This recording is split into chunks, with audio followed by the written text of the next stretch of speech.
Helmet யாருமே போடுறது இல்லைங்க ஈரோட்டில். சண்டைக்கு மட்டும் வந்துடுறானுங்க.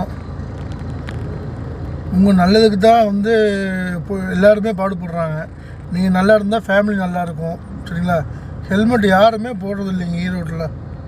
பாருங்கள், எத்தனை வண்டி வருது பார்த்தீங்களா? இந்த ரூட்டில் தான் பஸ்ஸு போகுது. சரிங்களா?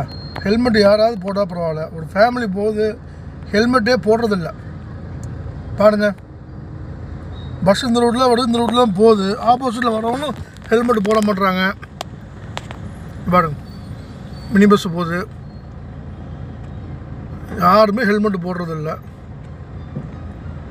ஏதாவது சொன்னோம்னா வந்து புரிஞ்சுக்க மாட்டுறாங்க மக்கள். கவர்மெண்ட்டு ரூல்ஸே மதிக்கவும் மாட்டுறாங்க, ஹெல்மெட்டும் போட மாட்டுறாங்க, எதுவும் பண்ண மாட்டுறாங்க. என்ன பண்ணுறது தெரியல. ஏதாவது சொன்னோம்னா 1.5 வேளை நீ பாட்டு போ அப்படின்றானுங்க. அப்புறம் வண்டி மோதி கீழே விழுந்து கையால் உடஞ்சிட்டு போனால் ஐயோ ஏற்றிட்டானே அப்படின்றது. போகிற ஆளுங்க வேகமாகவே போகிறது, மெதுவாக போகணும்னு அவசியமே இல்லை. ஹெல்மெட் போடவே மாட்டுறாங்க.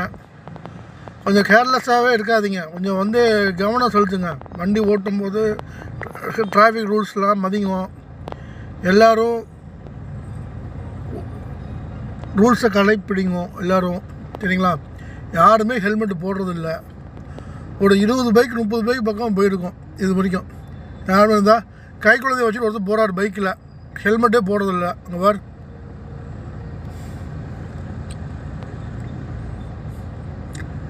ஈரோடில் இருக்கிற போலீஸ் வந்து என்ன பண்ணுன்னு தெரிய மாட்டேது. இதில் வந்து சொல்லிக்கிறாங்க முன்னேற்றம் வரும், மாற்றம் வரும் அப்படின்றாங்க. எங்கே மாற்றம் வரும்? நம்ம வந்து ஒழுக்கத்தை கடைபிடிச்சா தான் மாற்றம் வரும். எங்கே மாற்றம் வரும் சொல்லுங்கள் பார்க்கலாங்க. பாருங்கள், யாருமே ஹெல்மெட்டு போடுறதில்ல. ஹெல்மெட் போட்டால் தான் கொஞ்சம் சேஃப்டி உங்களுக்கு. யாராவது ஹெல்மெட்டு போடுறீங்களா? அப்போ இவ்வளோ நேரம் பாருங்கள், ஈரோட்டில் தான் இருக்கேன். ஈரோட்டில் மெயினில் பஸ் ஸ்டாண்டுக்கு ஆப்போசிட்டில் கட்டுக்குள்ளே நின்றுட்டுருக்கேன்.